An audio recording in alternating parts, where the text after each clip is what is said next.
Olá pessoal, nesta videoaula vamos resolver dois exercícios para exemplificar os conceitos de trabalho mecânico e energia cinética. Então separei aqui duas situações para nós discutirmos. Vamos começar aqui com a primeira situação. Uma pessoa tenta empurrar uma mesa, em sua primeira tentativa ela emprega uma força de 20 newtons, mas não consegue movê-la. Em seguida, então, aumenta a força para 40 newtons e então desloca a mesa por uma distância de 3 metros. Então nós temos aqui à esquerda a pessoa aplicando uma força de 20 newtons, mas não conseguindo mover a mesa. Aí então ela aumenta a força para 40 newtons e então desloca a mesa de uma distância de 3 metros. Vou representar aqui embaixo o deslocamento produzido. Então são duas situações onde há a tentativa, de mover um objeto, de transferir um movimento a um objeto empregando uma força sobre ele. Que tipo de energia a pessoa empregou para acionar seus músculos e produzir o movimento de seus braços, pernas e demais partes do corpo? Como nós já vimos anteriormente, nosso corpo armazena energia na forma química. E nós consumimos então os alimentos para termos reservas desse tipo de energia. Item B, em relação à segunda tentativa, então esse caso aqui, a partir do movimento dos braços, do corpo da pessoa em geral, foi produzido algum outro movimento? Sim, foi produzido o movimento da mesa. Então nós podemos argumentar aqui que a pessoa, ao movimentar o seu corpo, transfere o seu movimento para a mesa. Então houve transferência de movimento do corpo da pessoa para a mesa. No item C, é correto afirmar que houve realização de trabalho mecânico nas duas situações? Bom, aqui nós precisamos desenvolver um pouco a ideia. A ideia de trabalho mecânico, matematicamente falando, ela envolve força e deslocamento, o produto dessas duas grandezas. Então, no primeiro caso, nós temos uma força de 20 newtons e deslocamento zero, porque a mesa não anda. Isso dá um trabalho nulo, 0 joules de energia envolvida aí. Não quer dizer que a pessoa não gastou energia, quer dizer que a energia que a pessoa gastou não foi transferida para a mesa, ela não entrou em movimento. Já no segundo caso, quando nós temos uma força maior de 40 newtons e aí então a mesa se desloca ao longo de 3 metros, aí sim nós temos um trabalho de, multiplicando 40 por 3, 120 joules. Então, é correto afirmar que houve realização de trabalho mecânico nas duas situações? Não. No primeiro caso, onde a força aplicada pela pessoa não produziu o deslocamento da mesa, não houve realização de trabalho, é um trabalho nulo. E no segundo caso, sim, onde você tem aí a ação de uma força de 40 newtons que vai deslocar a mesa por 3 metros, e aí multiplicando força por deslocamento, temos um trabalho total de 120 joules. Em relação à segunda situação, a energia empregada pela pessoa foi transformada em qual outro tipo de energia?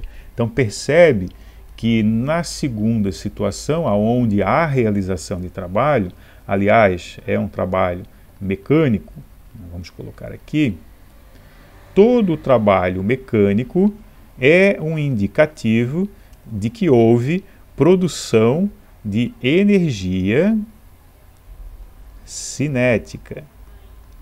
Afinal de contas, se o corpo se deslocou, significa que ele adquiriu alguma velocidade. Lembrando que a energia cinética é dada pelo produto da massa pela velocidade ao quadrado sobre 2. Então, se temos um corpo com massa em movimento, significa que esse corpo tem energia cinética. E essa energia cinética não surgiu do nada. Ela foi transferida para o corpo. E, nesse caso, implicou na realização de algum trabalho mecânico. Ou seja, a pessoa realizou um trabalho mecânico e transferiu energia cinética para o corpo. Na verdade, transferiu a sua energia química para o corpo e no corpo, no objeto, na mesa, essa energia toma outra forma, que é a forma da energia cinética. Ou energia de movimento, se preferirem. Então, em relação à segunda situação, a energia empregada pela pessoa foi transformada em qual outro tipo de energia? Foi transformada em energia cinética. Item E. Calcule o trabalho mecânico que a pessoa realizou quando a mesa foi colocada em movimento. Então vamos calcular o trabalho mecânico na segunda situação. Na verdade, esse trabalho já foi calculado, ele está aqui. Quando a mesa entra em movimento, aplica-se uma força de 40 newtons e ela é deslocada por 3 metros. Então isso dá um trabalho de 120 joules. Já havíamos feito o cálculo desse trabalho. Então aqui está o item E.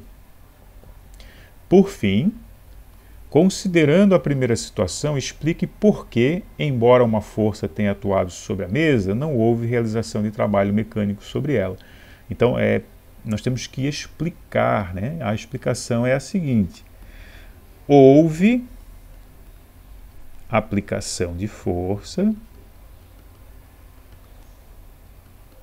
mas não houve deslocamento do corpo.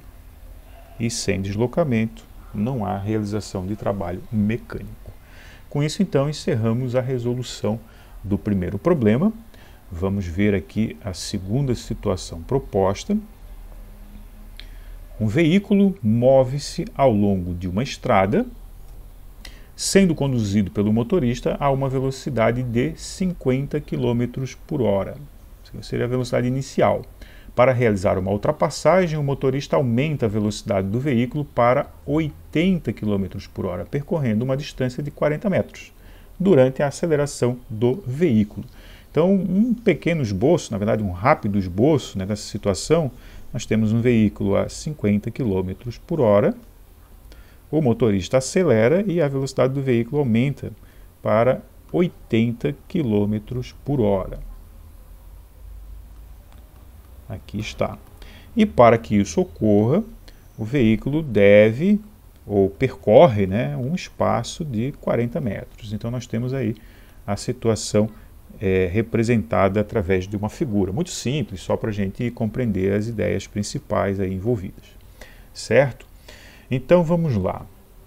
Primeiro item diz respeito às unidades, né? Os valores da velocidade do veículo apresentam-se nas unidades adequadas? Não, quilômetro por hora não é a unidade adequada para a gente fazer cálculos em dinâmica. Então a gente precisa sempre converter essas velocidades em metro por segundo. Essa é uma conta que a gente vem fazendo, uma conversão muito simples que a gente já vem aplicando em outras situações. Então, por exemplo, para o caso de 50 km por hora, quando nós dividimos por 3,6, nós temos aí 13,88, dá uma dízima, e nós vamos simplificar isso escrevendo apenas 13,8 metros por segundo.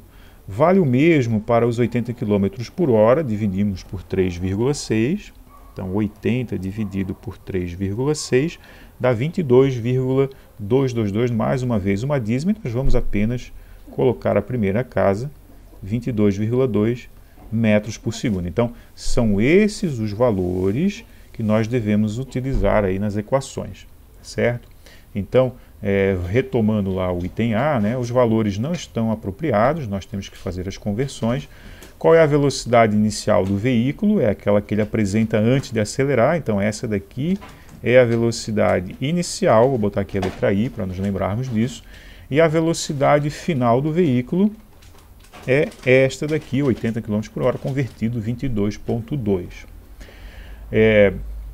Aqui neste item, qual a quantidade de energia cinética que o veículo possuía antes de ser acelerado? Então vamos ver aqui, antes de ser acelerado, a sua energia cinética é dada por m v0 ao quadrado sobre 2, porque estamos falando da velocidade inicial, portanto, né, situação antes de ser acelerado.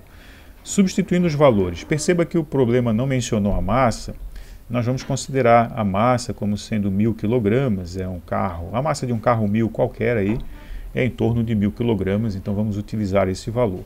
Então 1000 vezes, estamos falando da energia cinética inicial, então pegamos a velocidade inicial, 13,8 elevado ao quadrado, tudo dividido por 2. Vamos ver quanto dá esse resultado. Começamos com 13,8 elevado ao quadrado, dá 190,44. Agora multiplicamos por 1000, 190.440, e por fim dividimos por 2, dá 95.220. 95.220 joules de energia. Só vou apagar aqui para ficar legível, não nos confundirmos, né? E esse, então, é o valor da energia cinética inicial do veículo. Agora vamos calcular a quantidade de energia cinética que o veículo possui após ser acelerado. Então vamos lá. Energia cinética final, K, igual a mv² sobre 2. Massa 1000. Muita atenção agora, né? O veículo, após ser acelerado, tem outra velocidade, 22,2, uma velocidade maior, portanto. E fazendo esses cálculos, nós vamos ter 22,2 elevado ao quadrado. Agora multiplicamos isso por 1000 da massa e, por fim, dividimos por 2. Então dá 246.420. 246.420 joules. Essas são as energias cinéticas inicial e final. Próximo item. A energia cinética do veículo aumentou ou diminuiu? De quanto? Então, nitidamente, nós podemos ver que houve um aumento de energia. Ou seja, o veículo ganhou energia, né? Foi feito um trabalho sobre o veículo, transferindo energia para ele, de modo então que a sua energia aumentou. Aumentou de quanto? Para nós calcularmos o aumento, basta nós fazermos a subtração, 246.420 menos 95.220. Isso que estamos fazendo, só vou colocar aqui simbolicamente, é o delta de energia cinética.